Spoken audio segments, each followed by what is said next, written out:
Hi everyone, this is Alex. Migraine. Um, I'm back to hospital again, back to ground zero. Exactly the same hospital I was in when I first had my spinal cord injury. This is because I had developed a fever from Friday last week, and then it lasted until like now, which is Monday. And over the time, I did not have any COVID symptoms. I did COVID test. I did not have any flu or cold symptoms. No runny nose, no sore throat, no anything like that. No stomach flu. None of the general symptoms of like a common infection. And later on, I realized on Sunday night that it was a urinary tract infection again. Because after I finished urine, I saw that there are cloudiness and like suspended particles in the urine in the toilet. So it took me a while to register, to connect the dots. This has always been a urinary tract infection, but because the first time I got the infection was when I was doing street cathing, so I was using catheter to pee, and that's how I got infected, and then that's how I was treated and cured. And this time I thought, okay, I'm peeing on my own independently, so I don't need any of that, so I shouldn't really have this infection at all. That was my thinking, but obviously it wasn't the case. Came here last night, did some blood work and urine test, and they found elevated white cells in my blood, and it's really high. It's a 23, and the normal is 10 units. I have 23 units, so like a bit more than double. And they wanted to admit me. I hesitated a little, and then I decided I should do this. So I've been here ever since, and they put me on this strong antibiotic, and but so far I felt like a little better, but as time goes on, like it kind of went back to normal almost, so I have to talk to them about that. And this has been such a miserable 3 days. I was, bound on my wheelchair, and I was pretty, limited with what I can do already. Now imagine, being on wheelchair while having a fever, then you really have no energy, no like endurance, no like power, no stability to do anything else. And I was just, a sack of potato on the sofa all day. And I was so miserable. It was so terrible. I was crying every day. Thank God Mario was with me. Like he would come in and check up on me and help me clean the house, because that was also unbearable. But in the meantime, my mentality is just completely crashed. I can deal with like, the certain kind of hardships, but when it comes to the, fevers and cripple, like I just, it's a lot for me. And especially for me, the fever I have is very tricky because once I'm cold, when you're cold, you're kind of like shiverish, right? But then when I start shiver, it activates the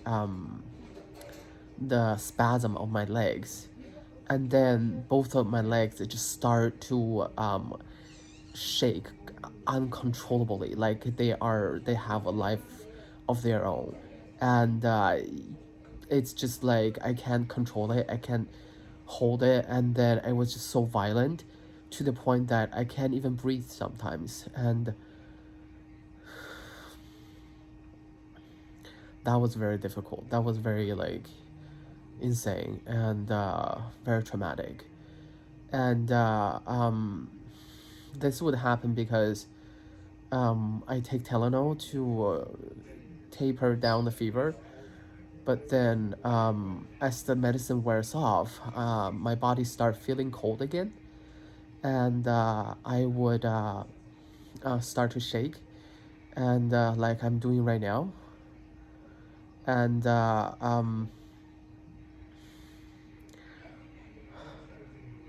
I'm just calm my legs down a little bit. Finish this video, please.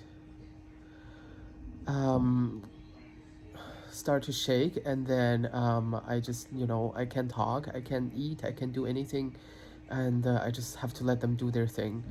It's pretty insane, and it's so torturous because it's like this. Oh, it's gone. Never mind. Apparently the shiver is shy, the spasm is shy. Anyway, so once I start getting cold, once I start getting the shiver, I will take Tylenol again, and then it takes like 45 to an hour and a half to kick in, and then once it's kicked in, it's effective to about like 4 hours also, and it's initially once it first kick in, I would have like a huge temperature, like my body would like start getting more, I no longer feel cold anymore, I would feel heat, and then I would feel so much heat that like I'm basically almost naked, completely naked in hospital, because I need to like let out the heat. Once the heat dissipates, and then sometime it will come, there will be some sweats, and then after the sweats it stabilizes a little bit and start getting cold again. So I'm just oscillating between this extreme cold and extreme hot situation on a, you know, multiple times on a daily basis, and it's so exhausting, it's so draining. I can't do anything, and then I can't like,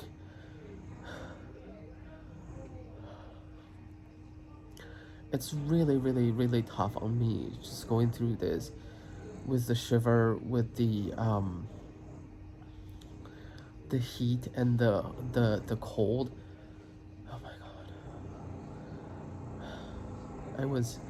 It really completely crushed me, but reflecting on what really happened, um, I know that I am in this position all because of myself. I have seen the sign of urinary tract infection, as I was saying that, and I had a difficulty peeing. I feel pain, and I just ignored it. I don't have any sexual partners since I'm discharged, and my urinary tract infection was killed, and I'm peeing on my own, so there shouldn't be anything left over. But as I was peeing, and it just got more and more difficult, and I still thought, oh, this is nothing. This is nothing. This is like whatever. It will just go in a few days. Until I start seeing cloudiness in my urine. I really regret not listening to my body. Really regret not paying attention to the signal that it sends me. And from a body, mind, and soul perspective, like I was just so fixated on my own goals, and I disregarded everything else. I abandoned my body's need. I did not let it rest enough. I just keep pushing it to work harder, walk further, and I'm a little bit abusive to it, to be honest. I mean, like in a way that you need to be in order to achieve something, but at the same time, like there needs to be a reasonable range. The way that I did it was so in so much that my body just like basically kind of fell apart. After 2 days of like staying home and feverish, this swing back and forth between extreme hot and extreme cold, I decided to come to the hospital, and because I know that I need medicine to cure this urinary tract infection.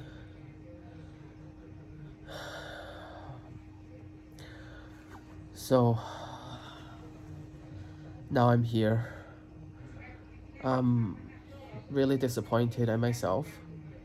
I was not paying attention to my body. I was not taking care of it um, as well as I should. I feel guilty, but I also know that there is a lesson to be learned. It's just that this healing process is going to be nasty and treacherous.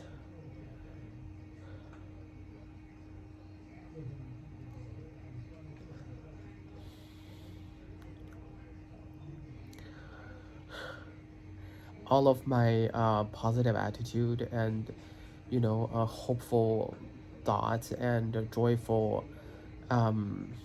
emotions are just completely evaporated, because when I'm enduring this kind of suffering, not only just the pee, not only just the pain when urinating, and also the extreme cold and hot, and on top of that, tension migraine. Those three together just joined a completely insane symphony. Hey, how you doing? You okay? Yeah, Just I'm okay. checking up on you. Yeah, Okay. yeah. Do I have like one more to? Well, this is not even halfway, right? No, it's about halfway. This bag's halfway, but you have one more. Okay. Yeah, I'm like. I see you shaking a little bit from outside, so I just wanted to check up on you. Yeah, I am. I am definitely shaking. Okay. Like, I want to delay Tylenol? a little bit and Okay. see. Okay. And if I could push through that, maybe my temperature will stabilize at some point Okay. and see how it goes. Okay. Well, I'll just keep checking up on you then. Okay. Yeah, and then right now when I urinate, like the pain came back. Pain coming back? Yeah. Okay. Let me call that. Let him know. Yeah. Okay. Thank you. So the wonderful staff and people here are so nice. Someone caught me crying in bed because I was just like, this is so miserable. I'm so miserable. I felt so guilty. I felt so bad for putting my body into this. I've seen the signs almost 2 weeks ago, and I just didn't bother to explore it. I just ignored it. I just ignored, and it was just like phenomenal how ignorant I was at the time. But this is a really good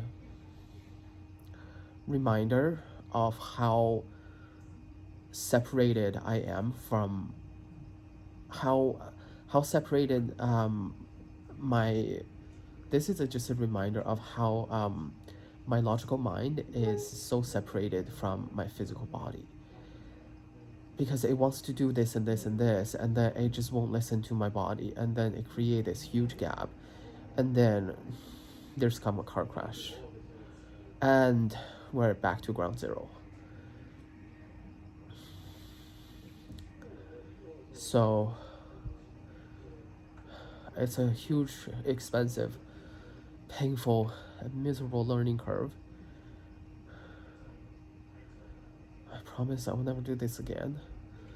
I mean, after last time, I tried to listen to my body more, to observe my body more, to embrace its changes, to accept all its limitations, but still not enough. I need to pay more attention. So it's a pretty tough ride for now, and I will push for changing a stronger antibiotics just to get rid of it. We'll see.